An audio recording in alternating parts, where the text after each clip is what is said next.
2 months in. I'm still struggling every day, but I'm motivated by my daughter.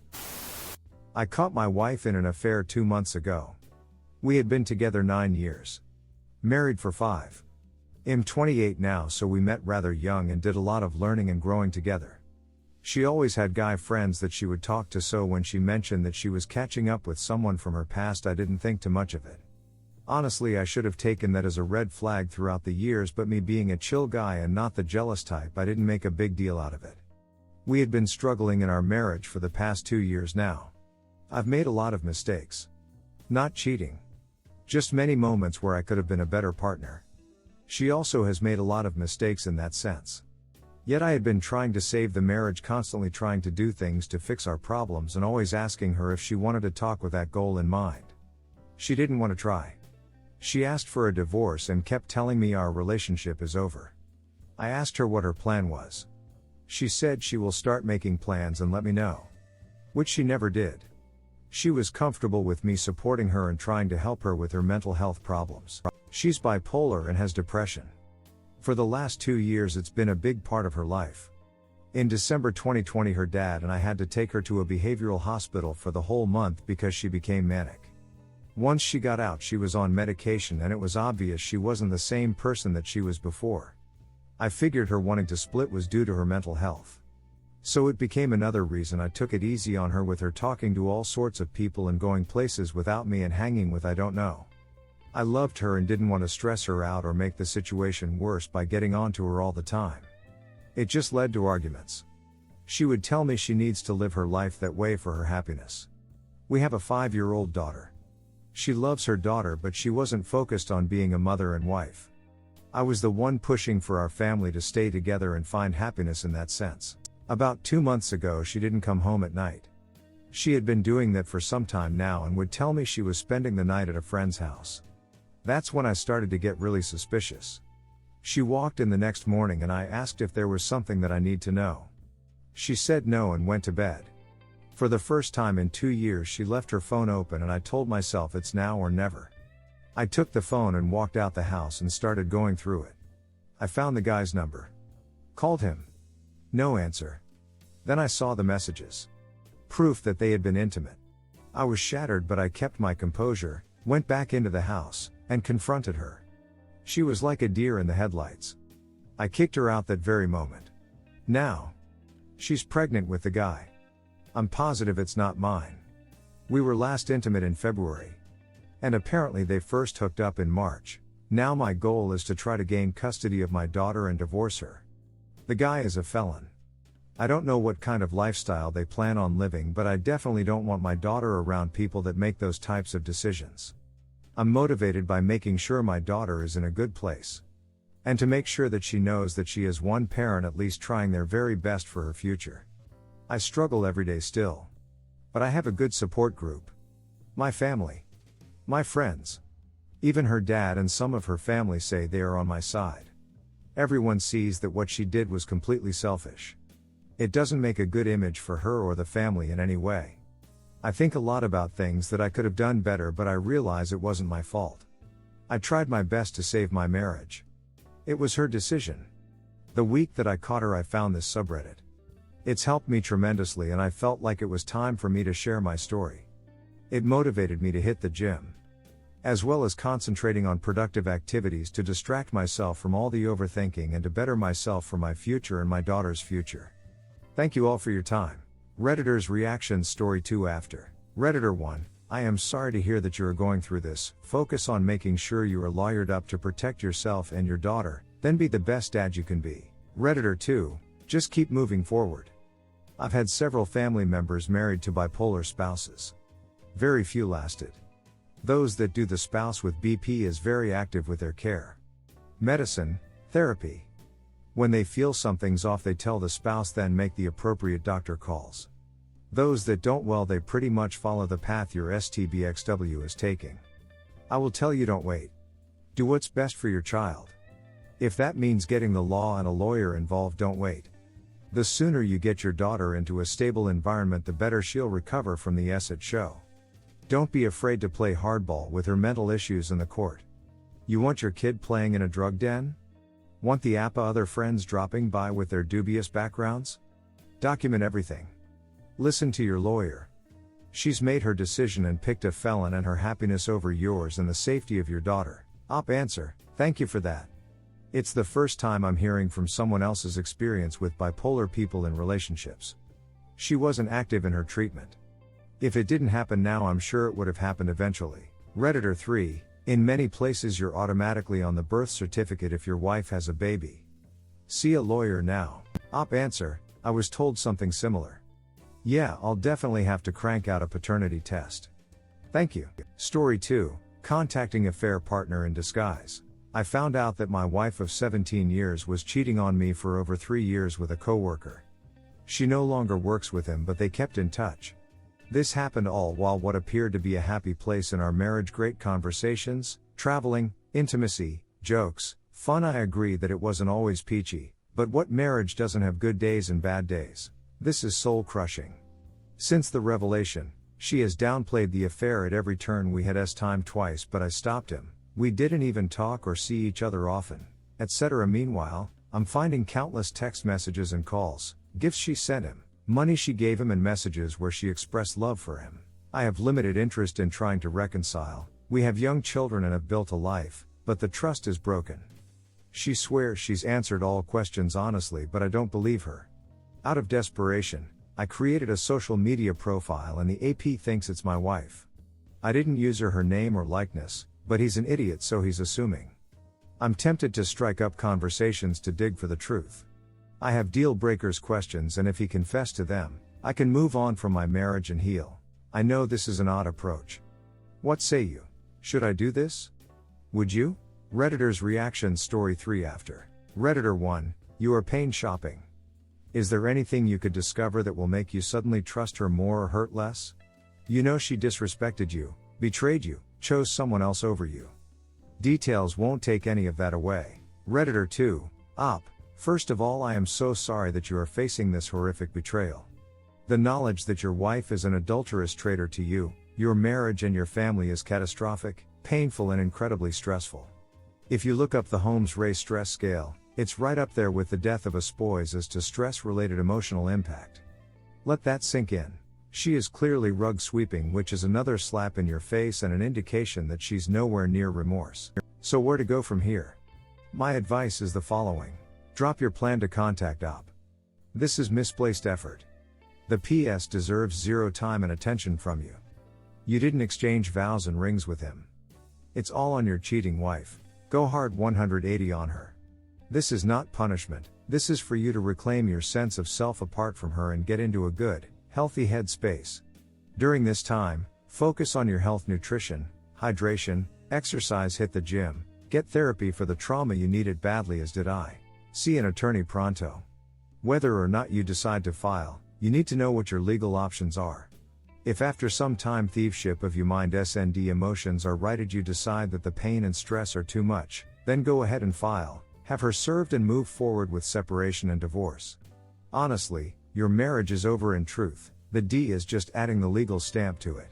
If, however, you decide to test the waters and see if she's material for reconciliation, then demand that your wife go completely no contact with this a whole, call him that to her face, and that she needs to send a text and email to him to that effect with your full knowledge as to content, and that he be deleted and blocked on all platforms, phone, email, social media, etc. Tell her you'll be monitoring, and if you find out she has broken NC, you're out. You both need to be tested for STDs immediately, and she has to show you the results. Stop all intimacy BTW. No test, no moving forward, and you divorce. Individual counseling for both of you. No marriage counseling for a long while. She must give you complete access to all devices, accounts, etc., all of them. Tell her if she has any hidden accounts or burner phone, she has one chance to reveal them, and if you find out later, you're out. She needs to read How to Help Your Spouse Heal from Your Affair, and that you expect her to put into practice what is contained in that book. If you see her slacking, you're out. If she does the above, maybe look into marriage counseling 6-9 months down the road. If the PS is married or hasn't, so inform them immediately. That have as much a right to know as you. Listen, 3 years is a god-awful amount of time to be involved in active betrayal and may be insurmountable. I think it would be for me. However, there are couples that have successfully recovered from LTAs, not many, but some. You take all the time you need to decide what you need, and she needs to do the heavy lifting to help you heal. Once again, I am so sorry you're facing this. Being married to a traitor to the marital cause is a terrible thing to deal with, yet here you are. Take control. Brook no dissimulation, gaslighting, or blame shifting. No more lies, no more rug sweeping. She finally faces herself, owns her, or you're out. Strength, clarity and healing to you, sir. Story 3, and here I thought it would never happen to me. Me M52 WW50, together for 22 Yates, married 20.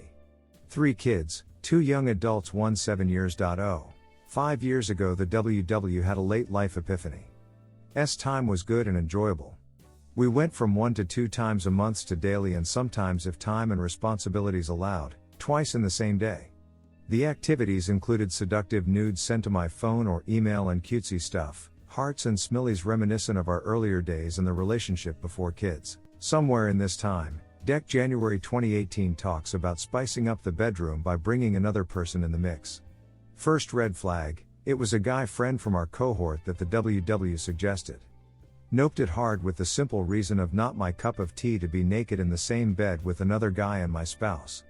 It got dropped then, but articles about poly and open relationships were being dropped on my inbox or links on the phone. I would read them, and vary from non-committal to not interested. A week before Thanksgiving 2018, we're out on a date and the talk about including a third comes up. I ask if this hypothetical third has a name.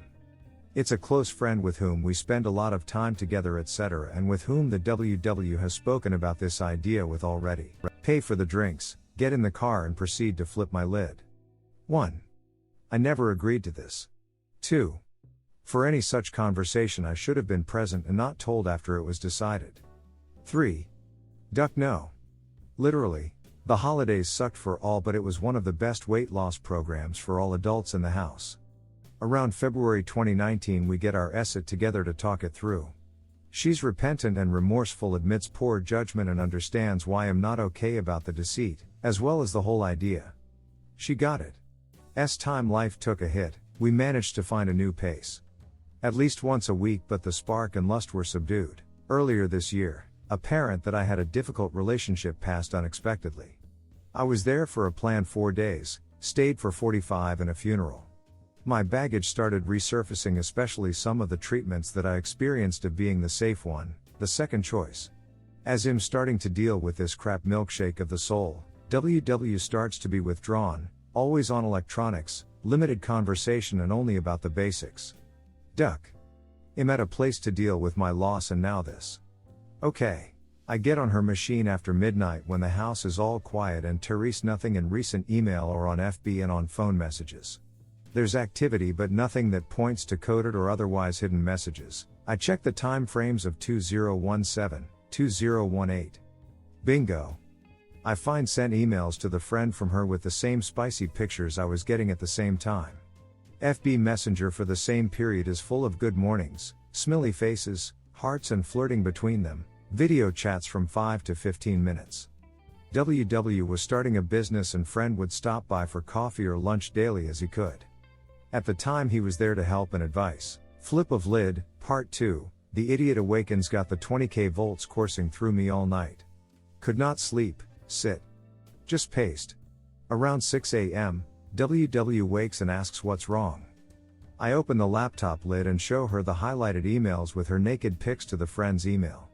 No inbox, just sent files. I asked how would she react if she found out I had pictures of a naked woman on my machine and that they were of a time period covering at least 10 months prior to what I said was a silly mistake. I pointed out that she did lie, she did have at least an emotional affair with the now verified AP and it was deliberate. Trust was lost and any statement from her at this point would be suspect to its truth. The first apologies of the WW ended in the trash can as she started to vomit. I asked why she did not tell me of this 4 years ago. We would have dealt with this already. I told her I'm taking the day to think about it and sharing because it can happen to anyone.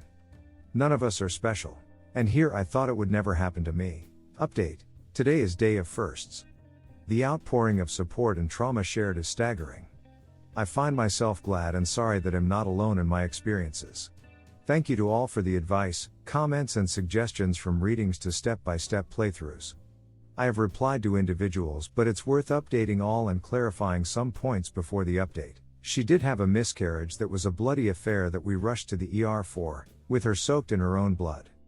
It was verified as such by the trauma staff and obgyn at the hospital. It was early first trimester. No way to tell who the father was. This was early 2018. Got snipped shortly after.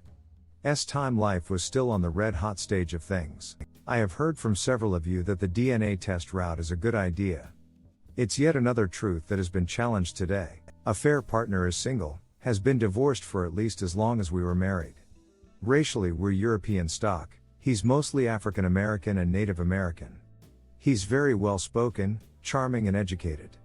WS was engaged in minority community outreach and education for years, as was AP. WS' nascent business was with an actual storefront. Sure, there were spaces that two adults could be intimate in. If Teresa will Teresa way. AP runs his own consultancy and makes his own hours. Flexible schedule and has small business experience, offered to help with the startup and was an advisor. Again, legitimate reasons to be there plus time. Business was started in the fall of 2015, storefront opened in winter of 2016. Closed shop spring of 2019. Good idea, bad execution. In retrospect, WS had her mind and focus elsewhere. And yes, the more I reread this text, the more of a calamity this man was for us. After spending the day in disbelief, anger and errant voltage running through me, I came home. My insides are playing death metal while outwardly I whistle easy listening tunes. WS is on the couch, collapsed in on herself. She tried to get up to greet me and I pointed my hands at her. She sits. I grab the chair as far from the couch as I can. I inform her that I am with one foot out the door. I will decide which direction I move in the relationship based on what she does next. I tell her that since she's the mother of the kids, and out of respect for our time together, I will endeavor to keep nastiness on my part to a minimum. I remind her it's more fair than she deserves and it's because of my self-respect, not her actions. Because of her ducked-up upbringing and the abandonment she experienced. I tell her not to be afraid of me disappearing. I tell her that if leave, she will be explicitly told. I also let her know that her presence in the house is at my discretion at this point. She has luggage and can be told to leave if at any point she disrespects me or tries to lie. We discuss how to tell the kids. She wants to tell them it's the fight from 2018. I remind her how one of the then teens stopped speaking to her and how she would be a pariah once again in house. She starts crying and I remind her she did this. I will talk to the kids with her there. She shook her head and cried. In return, to begin with, start with the no contact letter to AP. Start the timeline on paper. Anything not true, we're done right there. A list of passwords to accounts, bank and plastic records. She gets the couch. I will let her know what next. Before I leave the room, he asked her, who is she? She has become a stranger. Redditor's reactions. Redditor 1, you're about to be trickle-truthed into oblivion. Just an FYI for you, man. She is going to lie, omit, and obfuscate because that's what they always do. My advice is to take time for yourself and decide what you really want to do. Op answer, yeah, I know, but the cat's out. Really don't care of the color at this point or how big or small it is. Redditor 2, you have a 7-year-old? And this took place about 5 years ago? If it were me, I would be questioning that. Affairs are icebergs. You only see the tip. Op answer, kid and I are the same blood type. WW and Op are different and very unique. The miscarriage that happened in that time frame is suspicious though. Redditor 3, pretty sure it was PA also. Redditor follow up, and it may have included the threesome she wanted but the husband wasn't involved. If it's one thing I'm sick and tired of seeing, it's the spouse who requests opening the marriage or starts pushing poly because they're already in the midst of an affair. It's becoming a meme, it's so common. Redditor 4, you and I have so much in common that I can't help but feel this sickness and pain with you. I'm sorry, but I don't have any sagacious advice that could help anything. If she's like my wife, she's trickle-truthing, and will never come clean. If you still feel you could burn it all down and start over, now's the time. I didn't because it was long ago and the kids were still small. You must know if you're going to take having a wife that you clearly shouldn't trust. Op answer, yeah. The whole awakening and going from a comatose bedroom to a hot one did not sit right at the time. As I mentioned, I have proof of the lying. What she decides to do is now tainted by that. I'm sorry that you two had this experience.